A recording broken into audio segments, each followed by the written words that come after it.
Hello everybody and happy Easter, or happy Good Friday should I say. I hope you're having a lovely day if you're off work already, or maybe you're already on school holidays with those little ones. Well, if that's true, this video is definitely for you because I've got lots of ideas on ways to entertain them with Easter and spring themed activities. There are 7 different activities that I've got for you today, and they're suitable from children ranging from babies right up into toddlers and preschoolers and school-age children as well. Everybody can get lots of enjoyment and entertainment out of them. Lots of them contain things that you've probably already got in the house, as it is Easter, or they're just general household everyday items. Some of them require you to buy things, but just really easy and cheaply, and I'll link anything down below that's suitable for you. If not, everything you can just get from your local pound shop or craft shop really. If you'd like any more ideas on Easter or spring themed provocations, head over to my Instagram because I've been posting a different activity every day from the provocations that Finley really, and me have been enjoying this Easter. Without further ado, let's get into the video.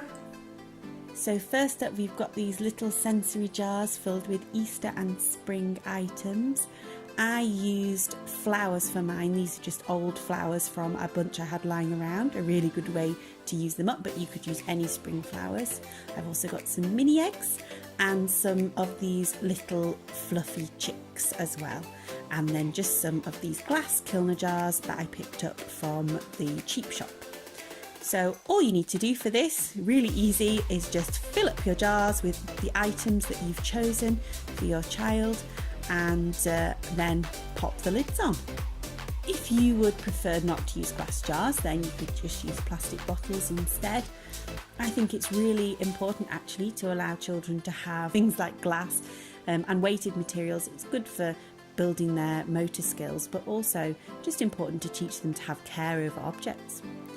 So when they're finished, they look like this. They're really good for shakers as well and making sounds, and they add this nice magnification to materials as well. So good for little ones to play with things that are normally too small for them to play with. A great one for babies. Next up we have chicks in sawdust. I use sawdust for this, but you could use rice, straw, lentils, anything that you have really around the house. That is good for scooping up and pouring out. I've provided Finley with some different sizes of scoops here, as well as some different sizes of containers too. These are good because they not only provide interest, but they're great for developing that mathematical language that you can get lots out of with an activity like this. Lots of talk of bigger and smaller, great for weight and capacity and size comparisons as well. It's amazing how much mathematical language you can get out of such a simple activity that doesn't involve shapes or numbers. I use this big tray that I got from an educational site, but if you don't have something similar, you could use a washing up bowl, or these planting trays are brilliant for any of the activities that I've done today.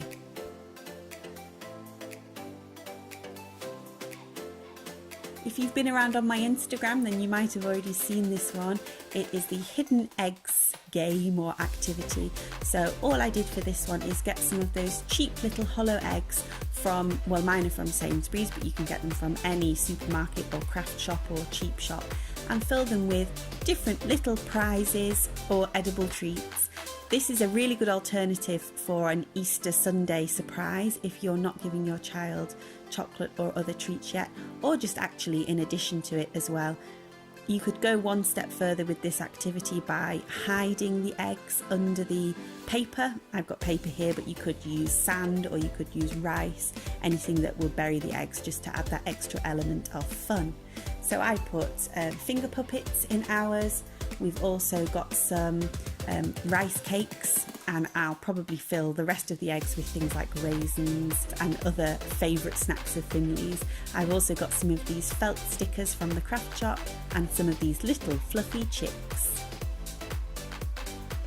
Next up, we've got carrot planting and pulling. So I've got some carrots here without the tops on, unfortunately. Those would be better, but these are fine. And I've got some different sizes of containers again, and plant pots filled with compost, soil, and you just pop the carrots in and let the children pull them out. And of course, what do you do when you've pulled a carrot out of the soil? You want to wash it. So I also provided some water here in a few different containers for Finley to have a go at washing his carrots when he'd pulled them out. And he really enjoyed that activity because he is a big carrot fan. The next activity is a great one for babies as well. This is a bit of a 3-in-1. I've got 3 different ideas here for you. So the idea is that it's a treasure basket. So you have everyday items or Eastery items that you might find around your house or that you've bought specially, and you just put them on a tray for your child to explore. This is really good for little babies and also for toddlers because they get to experience different textures, different sounds, like this shaky egg.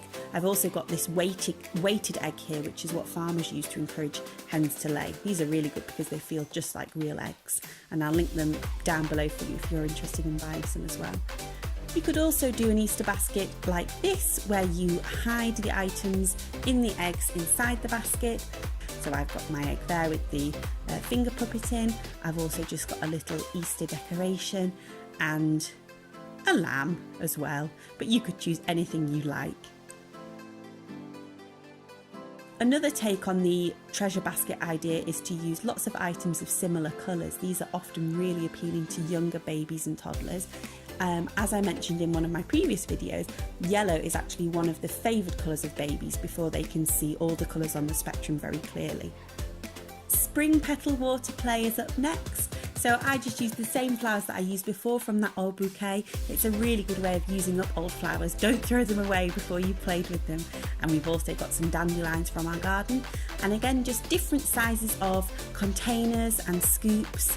Great for pouring, making it interesting, but also providing that mathematical language opportunity that we talked about before.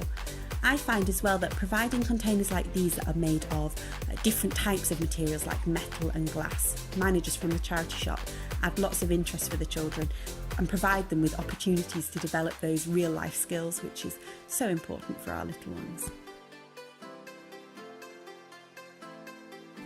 The last activity is pom-poms, and this is maybe a slight stretch for an Easter activity, but let's just go with it. They look a bit like eggs, don't they? They're really fun and beautifully colourful for children to play with as well. Great for fine motor skills. I've got these tongs or tweezers that I got from Amazon and I'll link them below for you. Really good for toddlers or preschoolers. And then for any children that are a little bit younger, a spoon is also great for scooping those pom-poms out. And the idea is that you just get any type of container. I've just got an old egg box here, and you just pick up the pom-poms and dispense them into the container. Children can have a go at sorting them by colour or group or size as well, and you could also use coloured pots to aid with this too. Just a little warning, if you've got very little ones that put things in their mouths, make sure that you get pom-poms that are big enough that either they won't swallow them or maybe give this activity a miss until they're a little bit older. Thank you for watching, everybody. I hope that you enjoyed those activities and that they've given you some ideas and inspiration for things that you can do with your little ones. I mean, obviously 7 is a lot really, isn't it? You could do 1 every day for the rest of the Easter holidays, or you could just do 1 or 2, just as and when you feel like it really. Provocations are brilliant because they supplement the toys that we've already got out for our children. So they don't replace anything, but they're just extra little ideas to get them motivated to explore and imagine and play with new and different things, and for you two to play together as well, which is the most important thing of all really. So thank you very much for watching, everybody. Leave a comment if you've tried any of these ideas yourselves. I'd love to hear from you, or tag me over on your Instagram. If you've got an Instagram, I'd love to see pictures. I'm at Mummy Pickles. I'll just put it down here for you. If you'd like to see more videos like this, then don't forget to subscribe. I'd really love to have you on board. I've got lots of videos coming up on different types of provocations that you can do with babies, toddlers, and school-age children as well. And don't forget to check out my videos that I've already got up on ideas to play with your toddler and baby. Thank you very much for watching, everybody, and I'll see you soon. Bye-bye. Happy Easter.